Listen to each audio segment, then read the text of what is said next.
nakita ko po dito sa ating mga pinagbabasihang mga dokumento, ang ang DOJ pala, Mr. President, ay meron ding mga malalaking confidential funds. Magmula noong 2020, medyo maliit lamang yun, 193 million, pumalo ng 216 million 2021, bumaba ng konti 176 million 2022, umarangkada na naman noong 2023 526 million, bumaba ng 2024 168 million na lang, bigla na naman pumitada ng 2025 1.5 billion. At ngayon po sa GAB natin na isinumite rito, Sir President, Sir Sponsor, 364 million na lang. Pero dinagdagan po natin sa ating committee report, Mr. President, Sir Sponsor, ginawa uli natin na 729 million. Hindi ko po masyadong nasasakyan, Mr. President, kung bakit noong 2025, tumaas po ng 800% ang confidential funds ng Office of the Secretary of Justice. Bakit po, Mr. President? Tama ho kayo, Mr. Senator Marcoleta. Yung pag-increase po ng confidential fund sa Office of the Secretary, ito po ay request ng ahensya in the context nitong mga nangyayari ho sa atin ngayon sa flood control issues at mga iniimbestigahan ho nila. Ito po ay ginagamit nila sa pagkukuha ng mga information, pagkukuha po ng mga ebidensya, at ina-anticipate ho nila na in the following year, tuloy-tuloy rin po yung pag-iimbestiga ho nila. So in fact, during the if you remember, I think you were there during the budget hearing, isa po rin to sa mga tanong ko bakit from 1.1 billion yung confidential funds, bumagsak po siya sa 34 million. Dahil ang konteksto ho nito, ang daming iniimbestigahan, ang dami pong personalities na lumalabas. So after they realized na ganun ho talaga ang mangyayari, they requested for an additional 180 million, which we find reasonable in today's context. Mr. President, yung 2025 po na 1.5 billion, nauna na pong nailatag ito bago pa dumating ang iskandalo ng flood control. Paano po na project na darating ang iskandal? Ho yun, hindi iba ho yun. I was pertaining to the 2026 po. Hindi po, ang sinasabi ko yung... Ay, 2025? Hindi ko po masakyan. From 168 million ay naging 1.5 billion po noong 2025, lumundag po ng mahigit 800%. Hindi po pwede sigurong gamiting katwiran dahil nga naglabasan ng flood control. Wala pa pong flood control scandal nung ito po'y mailatag, Mr. President. Yung aking paliwanag, Mr. President, is for the 2026 budget kasi diretso ho namin kausap si Secretary Vida. And in fact nga, during the hearing, kung matatandaan nyo, sinabi ko, bakit ang liit considering na ang daming imbestigahan? So, nagmuni-muni ho sila at bumalik ho dito at humingi po ng 180 million. Pero po yung 2025 po, yung 2025 confidential funds, 1.1 billion doon ay congressional initiative. Yung kanilang original confidential funds was only 34 million. Dinagdagan po ng Kongreso. And ang konteksto naman ho doon, that time, iniimbestigahan po yung missing sabongero. Yung po yung pinaka high profile case at that time. May mga case build up na even before. Kaya ho, nag-request ho sila ng ganun amounts. Pero at this time, hindi na ho ganun kalaki yung kanilang ini-request.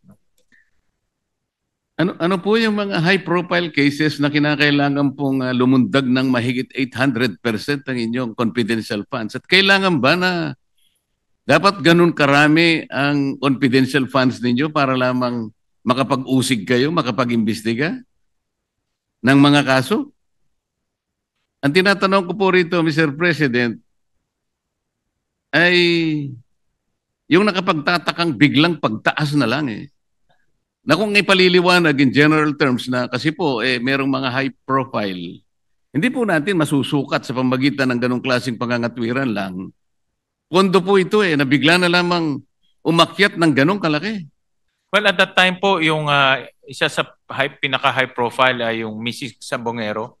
At alam naman ho natin prior to the flood control, ito talaga yung binibigyan ng malaking diin na isang tabi lang ngayon because of the flood control. But at that time, full force of DOJ ang nag-iimbestiga ho nito. At maraming headways na. In fact, nakita na nila yung mga patay sa Laguna Lake at yung mga buto sa Laguna Lake. So, yun po isa sa mga high-profile cases na inimbestigahan nila. Meron rin pong mga cases doon sa mga detention facilities ho natin, yung mga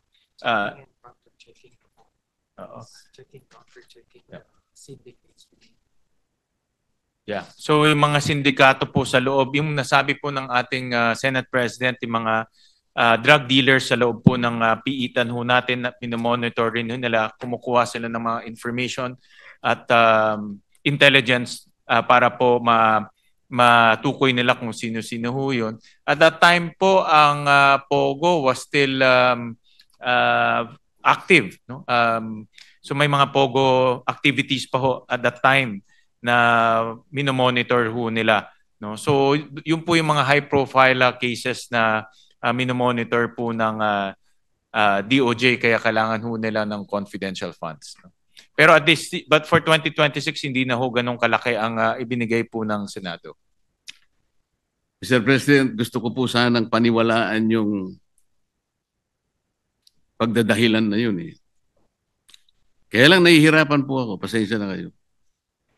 Para hanapin po natin yung nawawalang mga sabongero na di umano ay itinapon sa lawa ng ano na yun? Taal Lake. Ang nakuha naman natin yung mga buto ng palaka yata, Mr. President. 1.5 billion confidential funds. Yung dating ombudsman, hindi na nga po humingi ng confidential fund. Napikon na po rito sa usaping ito. Maging kang opisina ng Vice President, huwag niyo na akong bigyan. Pero kayo po, Mr. President, maski na po yung 729 million 2026, nalalakihan pa rin po ako eh. Nakita ko po kasi, tingnan po ninyo yung Office of the Alternative Dispute Resolution. Para sa akin po, ito'y napaka-importanting opisina, Mr. President. Alternative Dispute Resolution. Kung ito po ay mabibigyan ng impetus, kung ito po ay bibigyan nyo ng atensyon, at hindi mamaliitin ang opisinang ito, bago pa ito ma-ripen into a case, kung talagang ganap na matetre ng mga tao na nandito sa opisinang ito, napakalaki po ng igiginhawa ng ating justice system. Sipin ninyo, hindi matutuloy ang dispute. Napakarami ang ating maiiwasan. Pati resources ng government, makukonserve natin. Isip-isipin po ninyo. 2025 GAA, 160 million. 2026 NEP, 160 million pa rin. HGAB, 160 million pa rin. Mr. President, pati ba naman tayo, 160 million pa rin. Nakakawawa naman itong opisina ito. Minumukay ko sana, Mr. President, kahit hindi pa panahon ng amendment, sa tamang panahon po siguro,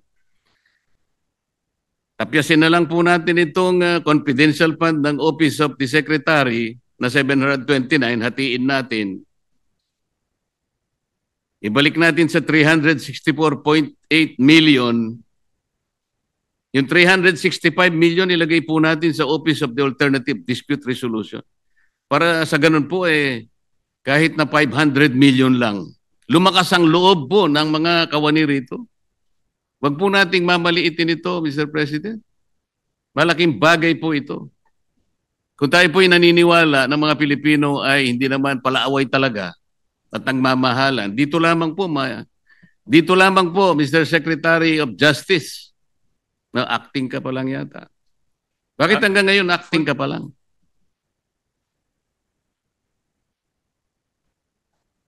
Now, you're not supposed to answer that. It's addressed to the sponsor.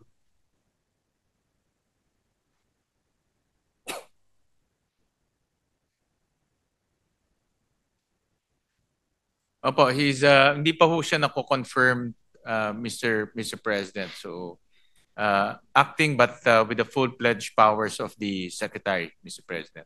Well, Mr. President, just to be fair lang ho, nung 2025, ang kanilang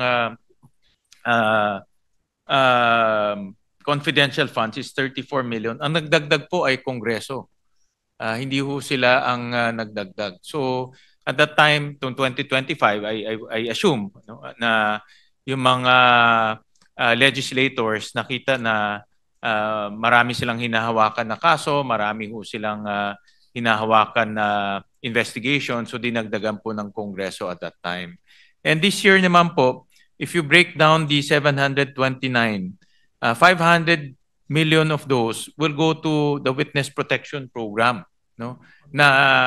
Kasi nga, and ongoing to, alam naman ho natin, ang dami ho nag-a-apply sa Witness Protection Program at marami ho dito sa mga nag-a-apply ay mayroong direktang information, direktang impormasyon kung sino-sino po yung mga sangkot dito sa flood control issue. So, kaya rin po nag-request ho silang dagdagan. So, ito naman po ay meron mga justification sa pagdagdag, depende ho sa situation. At ini-evaluate naman po ng committee pag nagre-request sila. In fact, kaya sinabi ho namin na hindi ho pwedeng bumalik to sa dating bilyones. No? Magre-request lang ng reasonable amount depending on the task ahead in 2026. Oo nga po, Mr. President. So kung kayo po ay pumapayag, total 364.8 million naman sila sa ITSGAB. Ibalik na lang natin doon para po yung kalahati, kagaya ng aking pong pinapanukala, ibigay po natin sa opisina ng Office for Alternative Dispute Resolution. Magiging 500 million o 600, halos 500 million po siguro, Mr. President, Mr. Sponsor, kayo na po ang chairman ng Committee on Finance, baka sakali pong, para po lumakas ang loob naman ng opisinang ito, na talagang makatulong po sa pagre-resolve ng mga disputes ng ating mga kababayan. Maraming salamat po sa Mongkay, Senator Marcoleta. Alam ko isa sa mga advocacy niyo is itong alternative dispute resolution. Tama ho kayo na ang Pilipino po mapagmahal, no? At ayaw ho natin ng gulo at away. At yan po ay isa sa mga layunin po ng alternative dispute resolution na mag-ayos na lang at mapag-usapan po yung kanilang disputes. At pag-aaralan ho namin yung inyong mungkahi at nakita ko na maganda ang direksyon, kaya titignan ho namin kung how do we improve the budgets of the Alternative Dispute Resolution Office. Parang nakikita ko po, nararamdaman, pumapayag po kayo, Mr. Sponsor. Basta kayo po nag-suggest, sigurado po ako na ano ho yan, mahalagang mahalaga ho yan. Salamat po.